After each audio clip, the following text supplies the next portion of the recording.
किसान भाइयों, आज के इस वीडियो में हम बात करेंगे कि हमारी गंदम का जो सिट्टा है वो किस तरीके से लंबा हो सकता है। चूंकि अगर हमारी गंदम का सिट्टा छोटा होगा तो उसमें दानों की तादाद भी कम होगी, उसमें गुटियों की तादाद ही कम हो जाएगी, तो ऑटोमेटिकली हमारी पैदावार भी मुतासर हो जाएगी। इसके सिट्टे की लंबाई को बढ़ाने का क्या तरीकाकार है, इस आज की वीडियो में हम इसी पे बात करेंगे। सिट्टे की लंबाई को बढ़ाने में कई एक चीज़ें हैं जो अहम किरदार अदा करती हैं। उनमें सबसे मेन जो किरदार है वो फास्फोरस का है, जिसे हम डीएपी की शक्ल में देते हैं।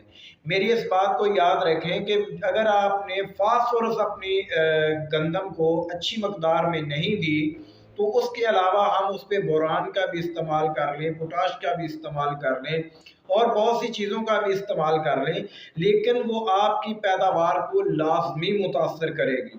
कभी भी आपको बेहतरीन पैदावार नहीं मिलेगी। हाँ, थोड़ा बहुत तो फ़र्क पड़ जाता है, लेकिन सबसे मेन किरदार इसमें फास्फोरस का है।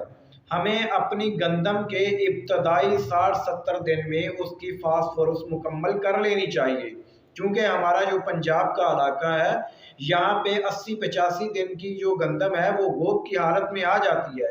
जब गंदम का सिट्टा निकल आता है फिर उसके जो होती है ना गुंडियों की तादाद, उसको हम नहीं बढ़ा सकते, सिट्टे की लंबाई को हम नहीं बढ़ा सकते। फिर हम उस पर पोटाश और बोरान का इस्तेमाल करके वो ये तो हो सकता है कि पोलिनेशन का अमल हम अच्छा कर लें और गुंडियों में गंदम के दानों की तादाद को बढ़ाया जा सकता है, और दाने जो है उसका वज़न बढ़ाने के लिए, उसको मजबूत और पायदार करने के लिए हम दूसरी चीज़ों का इस्तेमाल कर सकते हैं।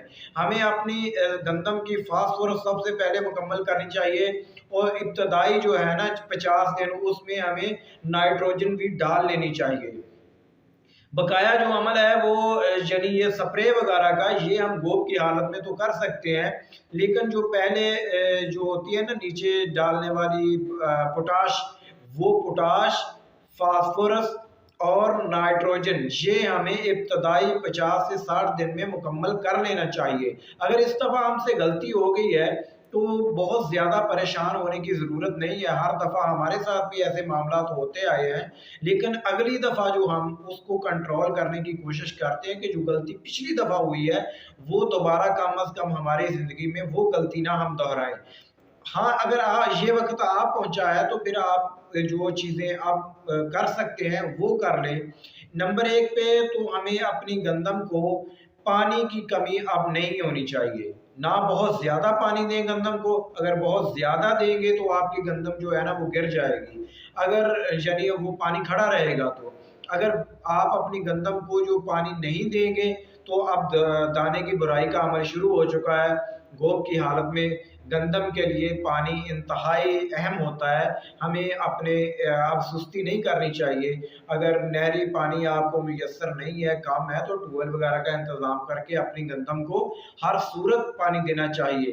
तो पानी देते वक्त इस बात का भी लाजमी ख्याल रखें कि पानी इतना ना हम गंदम को दें कि वो वैसे ही 2 दिन खड़ा रहे उसमें और वो हवा चले और साथ गिर जाए।